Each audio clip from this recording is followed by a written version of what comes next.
था जैसे रात खुद कोई कहानी सुनाने वाली हो। हम रोज की तरह दिन भर का काम निपटाकर पीपल वाले चबूतरे पर जमा थे। आग जल रही थी लेकिन ठंड फिर भी बदन के आर पार हो रही थी। भाई, इस साल की ठंड तो हद से ज्यादा पड़ रही है। ऐसा लग रहा है जैसे माघ का पाला अभी से पड़ गया हो। सही कह रहा है तू। सुबह ट्रैक्टर स्टार्ट करते वक्त हाथ ऐसे सुन्न पड़ जाते हैं जैसे जान ही न बची हो।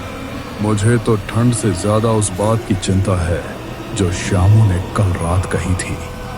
कौन सी बात? ऐसी क्या बात है जो तुझे इतना परेशान कर रही है? अरे धीरे बोल। श्यामू ने बताया था कि कल रात नदी के पास एक अजीब सी परछाई घूम रही थी। परछाई? कैसी परछाई?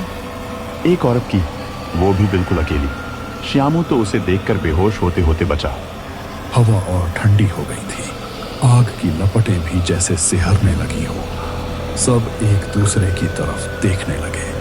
और देखो यार, इतनी रात हो गई लेकिन हरदेव चाचा अभी तक नहीं आए। उनके बिना तो चबूतरे की रौनक ही नहीं जमती। तभी धुंध के बीच दूर से एक आकृति उभरती दिखाई दी। धीरे, बहुत धीरे, जैसे कोहरा खुद किसी को हमारी तरफ धकेल रहा हो। अरे देखो, लगता है चाचा आ रहे हैं। सबकी निगाहें उसी दिशा में टिक गई। धुंध इतनी घनी थी कि कुछ साफ दिख नहीं रहा था, लेकिन जैसे जैसे आकृति पास आई पहचान लिया। वो और कोई नहीं, हमारे गांव के किस्से सुनाने वाले हरदेव चाचा थे। हरदेव चाचा बिना एक शब्द बोले चबूतरे पर धीरे धीरे चलते आग के बिल्कुल पास बैठ गए। उनका चेहरा बुझा बुझा सा लग रहा था, जैसे आज वो कुछ ऐसा लेकर आए हों जो दिल के भीतर तक उतर जाए। चाचा, आज तो बड़ी देर कर दी आपने। हम सब आपका ही इंतजार कर रहे थे। कहीं गांव से बाहर चले गए थे क्या?